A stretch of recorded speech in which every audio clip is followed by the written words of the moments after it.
মোবাইলের ভাইরাস। ছোট ছোট যুবকদেরকে আমি দেখি 14, 15, 16, 17, 18 বছরের যুবক ভাইয়েরা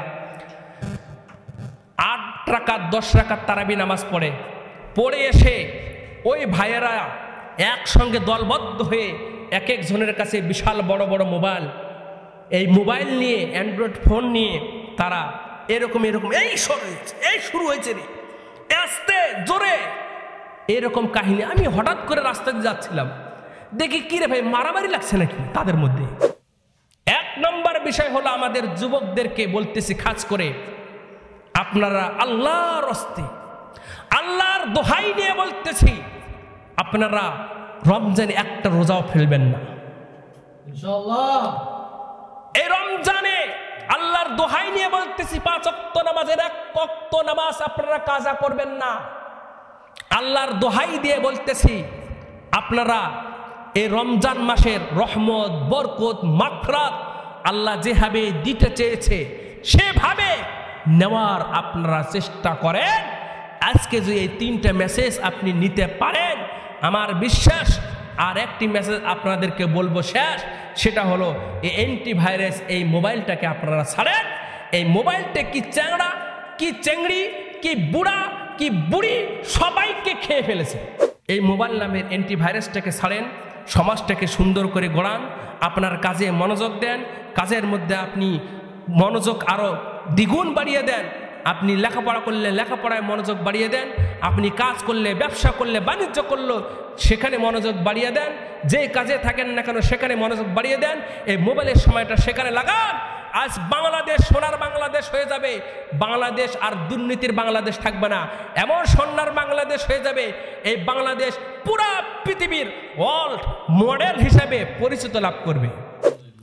সম্মানিত হাজিরিন, আজকে যে আয়াতটি আপনাদের সামনে তেলাওয়াত করেছি, সে আয়াতটা কোরআনে কারিমে আল্লাহ রাব্বুল আলামিন কোরআনকে বুঝানোর জন্য, কোরআনকে নাজিল করা হয়েছে কি জন্য, এবং কোরআনের কিছু বৈশিষ্ট্য এই আয়াতের মধ্যে আল্লাহ রাব্বুল আলামিন উল্লেখ করেছেন। আল্লাহ রাব্বুল আলামিন প্রথমে বললেন, শাহরু রমাদান আল্লাযী উনজিলা ফীহিল কুরআন। আপনারা একটু কানগুলো খাড়া করে দিয়ে শোনেন কথাগুলো মনোযোগ সহকারে। শাহরু রমাদান আল্লাযী, রমজান মাস, উনজিলা ফীহিল কুরআন, ওই রমজান মাস যে রমজান মাসে আল্লাহ রাব্বুল আলামিন কোরআনকে অবতীর্ণ করেছেন। সুবহানাল্লাহ বলেন। কোরআনকে অবতীর্ণ করলেন কি কারণে, এটা আমাদের জানতে হবে আগে। কোরআনকে অবতীর্ণ করলেন আল্লাহ রাব্বুল আলামিন যে কারণে, সে কারণগুলো আল্লাহ রাব্বুল আলামিন স্টেপ বাই স্টেপ পরে ক্ষণে বলে দিচ্ছেন। হুদাল লিন্নাস, কোরআনকে রমজান মাসে নাজিল করার প্রথম কারণ বললেন, পৃথিবীর সমস্ত মানুষকে হেদায়েত দেওয়ার জন্য এই রমজান মাসে আল্লাহ কোরআনকে অবতীর্ণ করেছেন। কেন? এই রমজান মাসে আসলেই যারা নামাজ পড়ে না তারা নামাজি হয়ে যায়, যারা রোজা রাখে না কোনো দিন, রমজান আসলে রোজা রাখতে শুরু করে, যারা কোনো দিন উমরা করে না তারাও রমজান আসলে উমরা করার জন্য মক্কাতে দৌড়ায়, যারা কোনো দিন জাকাত দেয় না রমজান আসলে অন্তর নরম হয়ে যায়, জাকাত দিতে মন চায়। কারণ হলো এই রমজানের বরকত। আর এই রমজান আসলেই ওই সব মানুষগুলো কোরআন পড়তে শুরু করে দেয়। আর কোরআন আমাদেরকে কিসের পথ দেখায়? হেদায়েতের পথ দেখায়। কিসের পথ দেখায়? হেদায়েতের পথ দেখায়। কারণ কোরআন আমাদেরকে বলতেছে তোমাকে নামাজ পড়তে হবে, কোরআন বলতেছে জাকাত দিতে হবে, কোরআন বলতেছে তোমাকে হজ করতে হবে, কোরআন বলতেছে তোমাকে মা বাবার প্রতি ভালোবাসা স্থাপন করতে হবে, বৃদ্ধা হলে সম্মান করতে হবে, বৃদ্ধা হলে তোমার মা বাবাকে শব্দটি বলা যাবে না।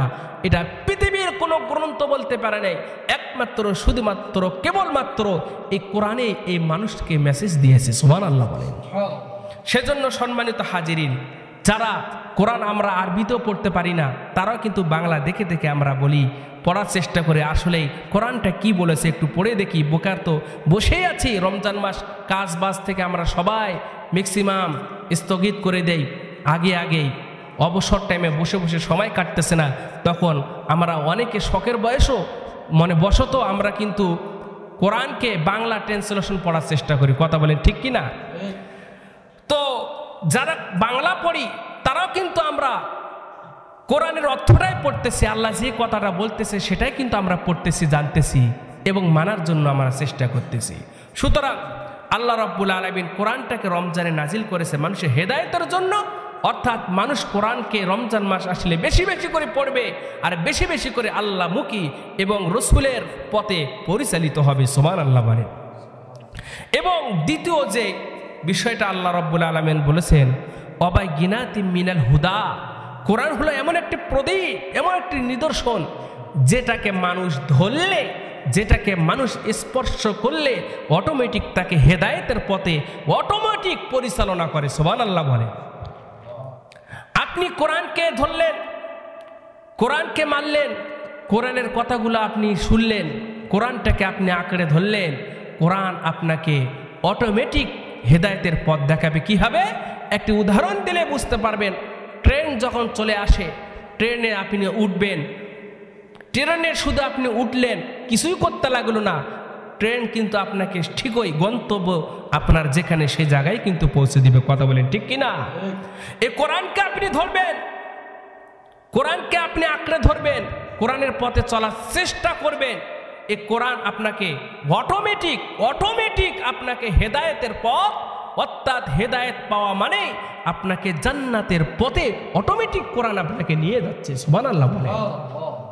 পৃথিবীর কোনো সায়েন্টিস্ট, পৃথিবীর কোনো বিজ্ঞানী, পৃথিবীর কোনো লেখক, পৃথিবীর কোনো লেখিকা, পৃথিবীর কোনো প্রসিদ্ধ সাহিত্যবিদ কোনো কিতাবে এরকম ঘোষণা দিতে পারে নাই যে এই কিতাবটা পড়লে আপনাকে অবশ্যই আপনি ভালো মানুষ হয়ে যাবেন, ফেরেশতা হয়ে যাবেন, আপনাকে মরার পরে আপনাকে গ্যারান্টি দেওয়া হবে আপনি জান্নাত পাবেন।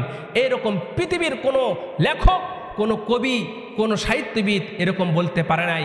কিন্তু আবার কোরআন যিনি পাঠিয়েছেন সে আল্লাহ মেসেজ দিচ্ছে, ও দুনিয়ার মানুষ, তুমি দাড়ি রাখো না কেন, তুমি দাড়ি রাখো, ইমানকে মজবুত করো, তোমাকে জান্নাতে দিব। তা আমি আল্লাহ, পৃথিবীর তো কেউ দেওয়ার শক্তি রাখে না, কারণ আমি তো আমার নিজের অস্তিত্বর কথা নিজে স্বীকার করে দিয়ে তোমাদেরকে বলে দিয়েছি, ইন্নাল্লাহা আলা কুল্লি শাইইন কাদির, নিশ্চয়ই আল্লাহ রাব্বুল আলামিন সব কিছুর উপর ক্ষমতাবান। হে যুবক, তুমি কেন বোঝো না? আজকে রমজান মাস আসছে, অনেক যুবককে দেখা যায়, অনেক যুবককে আমি দেখেছি রমজান মাস আসলে তারা বন্ধুদের পাল্লায় পড়ে দোকানে গিয়ে, পদ্মার আড়ালে গিয়ে তারা রোজা ভাঙতেছে, খাচ্ছে, বন্ধুদের পাল্লায় পড়ে তারা আবার সিক্রেট হয়ে হবে টানে। কথা বলেন ঠিক কিনা? আমি এই সব যুবকদেরকে বলতেছি, তুমি কেন বোঝো না? তোমার কি আল্লাহ জ্ঞান দেয়নি, বিবেক দেয়নি? তোমার কি আল্লাহ বুদ্ধি দেয়নি? তোমার কি আল্লাহ বুঝ শক্তি কি সেরকম দেয়নি? তুমি কেন অবশিশুর মতো কেন থাকো? তুমি কোরআনটাকে কেন বুঝলে না? কোরআনে তোমাকে বলতেছে তুমি রমজান আসলে রোজা রাখবা, কারণ ইয়া আইয়ুহাল্লাযীনা আমানু কুতিবা আলাইকুমুস সিয়াম কামা কুতিবা আলাল্লাযীনা মিন ক্বাবলিকুম লাআল্লাকুম তাত্তাকুন। এই কোরআন তোমাকে মেসেজ দিচ্ছে যে হে ইয়া আইয়ুহাল্লাযীনা আমানু, তোমাকে ঈমানদার সম্বোধন করতেছে, আর তুমি বেঈমানের মতো কাজ করতেছো। কোরআন বলে তোমাকে ঈমান, কারণ তোমার ভেতরে ঈমান আছে। ঈমানদারকে এই মেসেজটা দিচ্ছে, কাফেরদেরকে বলে না তুমি রোজা রাখো, কাফেরদেরকে বলে না তুমি হজ করো, কাফেরদেরকে বলে না তুমি যাকাত দাও। তুমি ঈমানদার দেখি তোমাকে বলতেছে ইয়া আইয়ুহাল্লাযীনা আমানু, তোমার ঈমানদার আল্লাহ সম্বোধন করলো, আর তুমি বেঈমানের মতো কাজগুলো করতেছো। তোমার বিবেকে কি ধরে না? তোমার বিবেকে কি কাজ করে না? তোমাকে ঈমানদার সম্বোধন করে বলতেছে আমি তোমার উপর রমজানকে ফরজ করে দিলাম, রোজাকে ফরজ করে দিলাম। শুধু তোমার উপর না, ইতিপূর্বেও আমি অন্য নবীদের উম্মতদের উপরও রমজানকে ফরজ করা হয়েছিল, আমি আল্লাহ করেছি।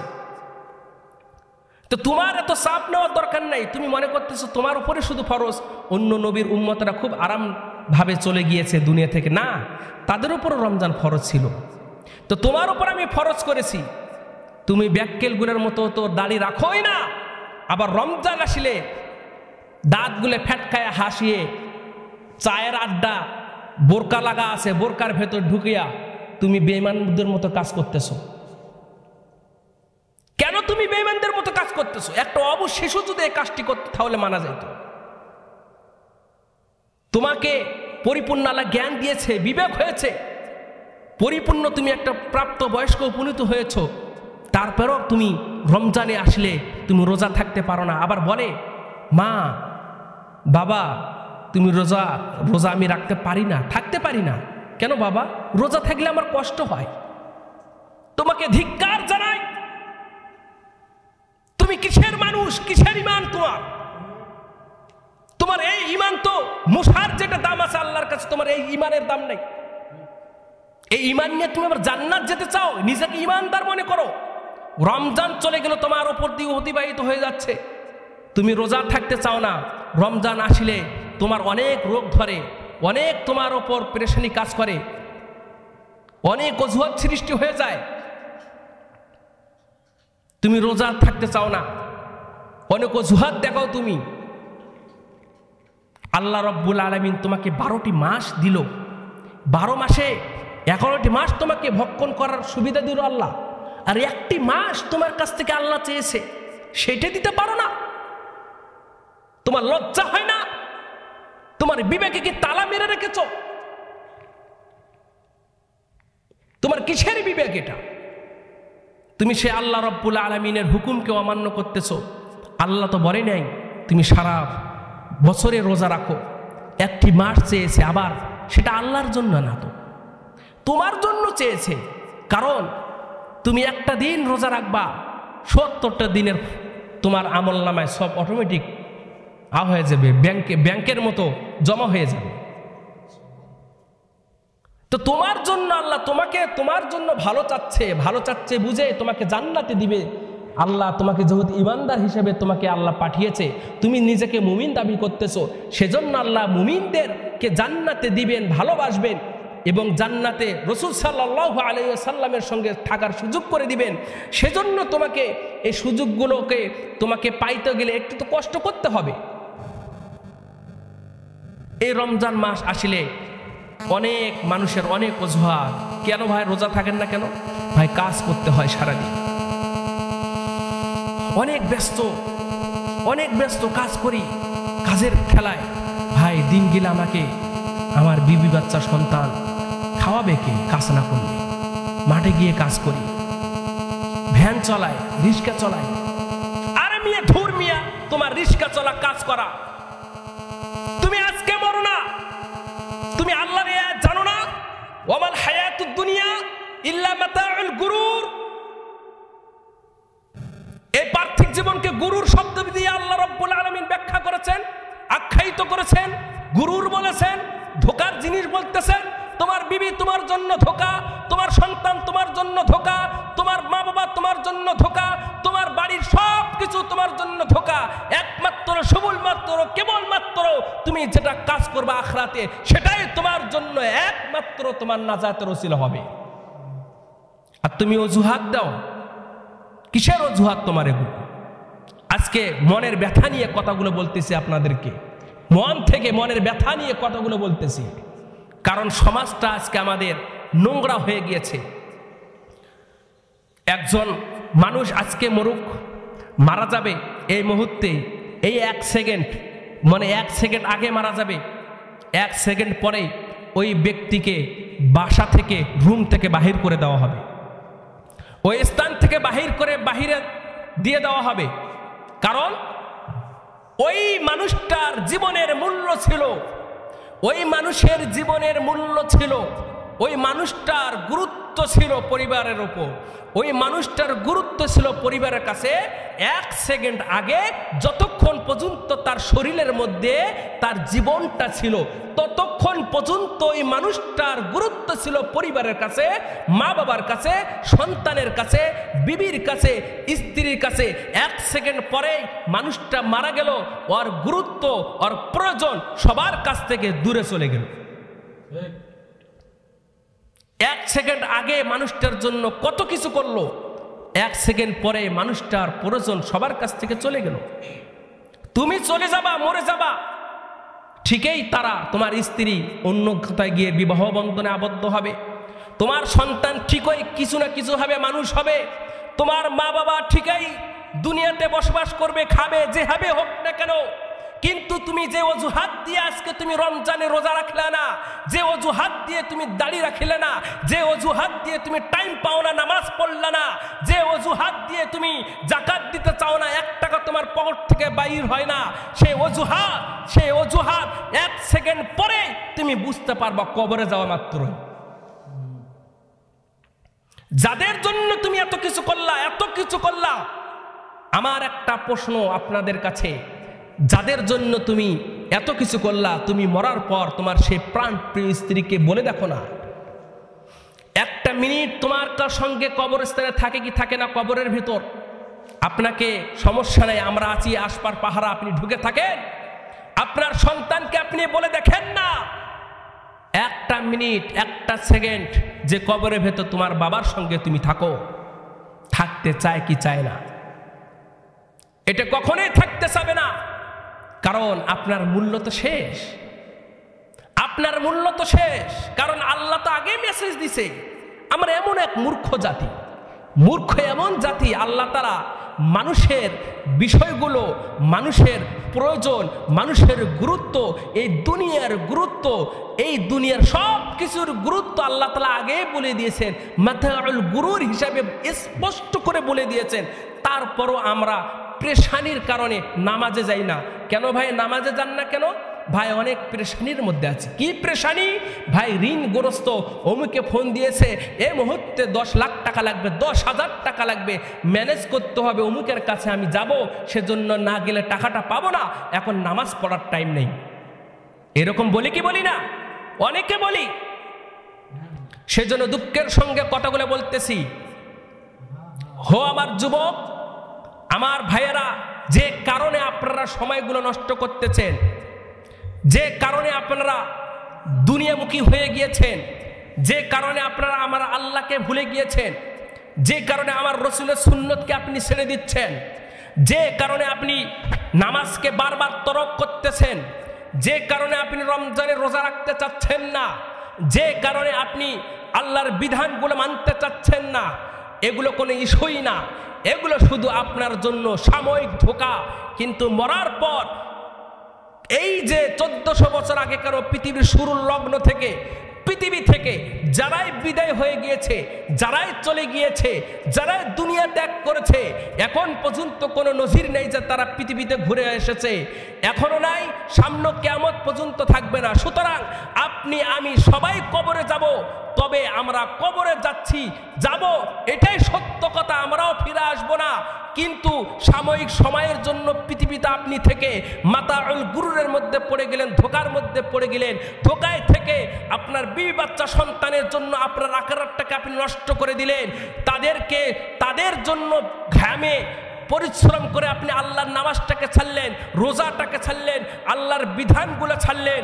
এই সব কিছু আপনার মরার পর থেকে আপনার পুঙ্খানুপুঙ্খভাবে আপনার হাড়ে ঘাড়ে আপনি টের পাবেন। কথা বলেন ঠিক কিনা? সম্মানিত হাজিরিন, বুঝার জন্য বলতেছি আপনাদেরকে। আল্লাহ তাআলা কোরআনের মধ্যে বলতেছেন, ওয়াবাইয়িনাতিম মিনাল হুদা ওয়াল ফুরকান। এই রমজান আসলে আল্লাহ রাব্বুল আলামিন আমাদেরকে রহম দিয়েছেন, বরকত দিয়েছেন, মাগফিরাত দিয়েছেন। আমাদের সবারই চেষ্টা করার দরকার রহমত, বরকত, মাগফিরাতগুলো অর্জন করা। রহমত শেষ হয়ে গিয়েছে। আপনি আমি কয়জন বুকের মধ্যে হাত দিয়ে বলতে পারবো যে আল্লাহ তাআলা রহমতের 10 দিন গিয়েছে? আল্লাহর কসম করে বলতেছি, আমি আল্লাহর রহমতগুলো অবশ্যই অর্জন করতে পেরেছি। কয়জন পারবো? এই যে একটি মোবাইল দেওয়া হয়েছে, ঘুষ ঘাস সবসময়, ঘুষ ঘাস না করলে ভালো লাগে না। রমজান মাসে তারাবি পড়ার আগ মুহূর্তে ইমাম সাহেব মোবাইলের মধ্যে এরকম কথা বলেন না কেন? নামাজটা শেষ, মাঝে মধ্যে দেখি ইমাম সাহেব তারাবি পড়ার পরে কিংবা ফরজ পড়া শেষ হওয়ার সাথে সাথে পকেট থেকে বার করে কিছু একটা এরকম নাড়ানাড়ি করে আবার রেখে দেয়। এই যন্ত্র যেটা আমাদের কাছে আছে, এই মোবাইল নামে ভাইরাসটা মানে শুধু সাধারণ মানুষকে না, এমনভাবে অ্যাটাক করছে অ্যান্টিভাইরাসের মতো। সাধারণ মানুষ না, আমাদের আলেম ওলামাদের কেউ পর্যন্ত অ্যাটাক করেছে। কথা বলেন ঠিক কিনা? সম্মানিত হাজিরিন, এই যে নামাজ শেষ হয়, তারাবি চলে 4 রাকাত পর পর, তারাবির শেষে আমরা মোবাইলটার মধ্যে সময় দিচ্ছি। বিশ্বাস করুন, আমার মনে হয় সাধারণ মানুষ তো দূরের কথা, আলেম ওলামারাও, ম্যাক্সিমাম আলেম ওলামারাও আল্লাহর রহমতের যে 10 দিন গেছে, এই রহমতের পরিপূর্ণ ভরপুর কামিয়াবি অর্জন করতে পারেনি। কারণ আপনাকে রহমত পেতে হলে আপনাকে ফাঁকা সময় আল্লাহর জিকিরে থাকতে হবে, কোরআন তেলাওয়াতে থাকতে হবে, আল্লাহর অন্য অন্য তাসবিহ তাহলিলে থাকতে হবে। কিন্তু ওই সময়টা আমরা তো মোবাইল খুঁজখাজ করতে করতে করতে করতে ফেসবুকে ঢুকে যাই। মাঝে মধ্যে চোখের মধ্যে নেগেটিভ অনেক কিছু চলে আসে। কি ভাই, আসে কি আসে না? তো সম্মানিত হাজিরিন, কথা অনেক আছে, অনেকের ব্যথা নিয়ে বলতেছি। আমার যুবক ভাই আপনারা আছেন, আপনাদেরকে বলতেছি, আপনার বৃদ্ধা বাবা কথা বাদ, কিন্তু আপনাকে নিয়ে বলতেছে আপনি ঠিক হয়ে যান। আজকে আপনি রমজানে রোজা রাখেন পরিপূর্ণভাবে, 5 ওয়াক্ত নামাজ জামাতের সাথে পড়েন, আল্লাহর হুকুম বিধানগুলো মানেন। বিশ্বাস করুন, এই সমাজ না, এই জাতি না, পুরা বিশ্বে মুসলিম জাতি ঠিক হয়ে যাবে। এটা আমার অন্তরের ব্যথা নিয়ে বলতেছি, কারণ যুবকরাই পারে সবকিছু ঠিক করতে। আজকে আমরা যুবকগুলো অ্যান্টিভাইরাসের মতো ভাইরাস আক্রান্ত হয়ে গিয়েছি, মোবাইলের ভাইরাস। ছোট ছোট যুবকদেরকে আমি দেখি, 14, 15, 16, 17, 18 বছরের যুবক ভাইয়েরা 8 রাকাত 10 রাকাত তারাবি নামাজ পড়ে এসে ওই ভাইয়েরা একসঙ্গে দলবদ্ধ হয়ে এক একজনের কাছে বিশাল বড় বড় মোবাইল, এই মোবাইল নিয়ে, অ্যান্ড্রয়েড ফোন নিয়ে তারা এরকম এই শুরু হয়েছে রে, আস্তে জোরে এরকম কাহিনী। আমি হঠাৎ করে রাস্তা দিয়ে যাচ্ছিলাম, দেখি কি রে ভাই, মারামারি লাগছে নাকি তাদের মধ্যে। আমি তাড়াহুড়া করে গেলাম যে দেখি ভাইদের মধ্যে কি হয়েছে। ছোট ছোট ভাই, বয়সও অল্প, আবার কোনো কিছু অ্যাক্সিডেন্ট হয়ে গেলে তো তাদেরও বিপদ হয়ে যাবে। তো যাইতে আমি তাদের কাছে গেলাম, যে যা দেখি যে ভাই কি হয়েছে তোমাদের। আচ্ছা হুজুর, আপনি এত বোকা, আমরা তো আর এমনি সবার সরাসরি মারামারি করতেছি না, আমরা তো মোবাইলে মারামারি চলে, আমাদের মোবাইলে মারামারি। হুজুর আপনি বোঝেন না, আপনি কোন জগতে থাকেন হুজুর? আমি তো আকাশ থেকে পড়লাম, মোবাইলেও আবার মারামারি হয় কেমনে? বলে আপনি কি বুঝেন না?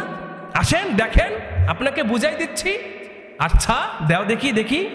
তারা আমাকে মোবাইল দিয়ে দেখাচ্ছে, দেখেন এখানে আর একজন আছে, ইনি হলো আমার ওই ভাই, আমি হলাম এটা, তার সঙ্গে আমি বন্দুক নিয়ে গুলাগুলি করতেছি। কে কাকে ফায়ার করে ফেলাই দিতে পারে, কে কাকে ক্রস ফায়ার করতে পারে, চিন্তা করে দেখেন, কে কাকে ক্রস ফায়ার করতে পারে।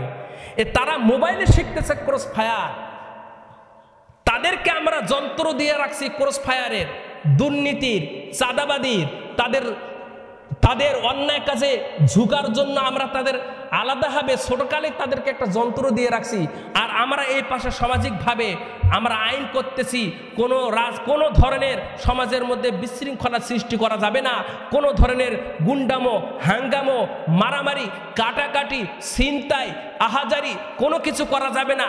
কিন্তু সব কিছুর তো আমাদের মূল হলো আমার মোবাইল ভাই, এটা ভাই দেওয়া হয়েছে, মোবাইল ভাই। সম্মানিত হাজিরিন, আর বেশি কিছু বলবো না, আপনাদেরকে একটি শেষ মেসেজ দিচ্ছি। আজকের এই প্রোগ্রামের আমার সার্থক হবে, এই প্রোগ্রাম থেকে আমরা যে এই জিনিসটা নিয়ে যেতে পারি, আমার বিশ্বাস এই প্রোগ্রাম আজকে সার্থক। 1 নম্বর বিষয় হলো আমাদের যুবকদেরকে বলতেছি, খাস করে আপনারা আল্লাহর রাস্তে, আল্লাহর দোহাই নিয়ে বলতেছি, আপনারা রমজানে একটা রোজাও ফেলবেন না ইনশাআল্লাহ। এই রমজানে আল্লাহর দোহাই নিয়ে বলতেছি, 5 ওয়াক্ত নামাজের 1 ওয়াক্ত নামাজ আপনারা কাজা করবেন না। আল্লাহর দোহাই দিয়ে বলতেছি, আপনারা এই রমজান মাসের রহমত, বরকত, মাগফিরাত আল্লাহ যেভাবে দিতে চেয়েছে সেভাবে নেওয়ার আপনারা চেষ্টা করেন। আজকে যে এই 3টে মেসেজ আপনি নিতে পারেন, আমার বিশ্বাস আর একটি মেসেজ আপনাদেরকে বলবো শেষ, সেটা হলো এই অ্যান্টিভাইরাস এই মোবাইলটাকে আপনারা ছাড়েন। এই মোবাইলটা কি চ্যাংড়া, কি চেংড়ি, কি বুড়া, কি বুড়ি সবাইকে খেয়ে ফেলেছে। এই মোবাইল সবাইকে খেয়ে ফেলেছে। বিশ্বাস করুন ভাইয়েরা, আপনারা হাসতেছেন, মনে করতেছেন হুজুর এগুলো কি বলতেছে, হুজুরের কাছে তো ফোন। আরে ভাই বলিয়েন না, এ ফোন চেংড়ি থেকে শুরু করে, চেংড়ি বলতেছি মেয়ে থেকে শুরু করে, ছোট ছোট কচি বাচ্চাগুলো থেকে শুরু করে নিয়ে মধ্যমবর্তী যে পুরুষ আছে, নারী আছে, তাদেরকে থেকে শুরু করে কলেজ ভার্সিটি থেকে শুরু করে যাদের নাতি পুতিরা আছে তারা পর্যন্ত এই মোবাইলটাকে ছাড়ে না। তারাও বুড়া কি বয়সে বলে স্বামী গেলে যাক, কিন্তু মোবাইল নামে স্বামীকে ছাড়বো না। স্বামী গেলে কোনো সমস্যা নাই, স্বামী আর একটা পাওয়া যাবে, কিন্তু মোবাইল যদি আমার যায় আমার মনে হয় আমার জীবনটাই চলে যাবে। এই হলো তাদের অবস্থা। সম্মানিত হাজিরিন, আপনাদেরকে আমি একটি কথা বলবো, শেষ কথা, এই মোবাইল নামের অ্যান্টিভাইরাসটাকে ছাড়েন, সমাজটাকে সুন্দর করে গড়ান, আপনার কাজে মনোযোগ দেন, কাজের মধ্যে আপনি মনোযোগ আরও দ্বিগুণ বাড়িয়ে দেন। আপনি লেখাপড়া করলে লেখাপড়ায় মনোযোগ বাড়িয়ে দেন, আপনি কাজ করলে, ব্যবসা করলে, বাণিজ্য করলে সেখানে মনোযোগ বাড়িয়ে দেন, যে কাজে থাকেন না কেন সেখানে মনোযোগ বাড়িয়ে দেন। এই মোবাইলের সময়টা সেখানে লাগান।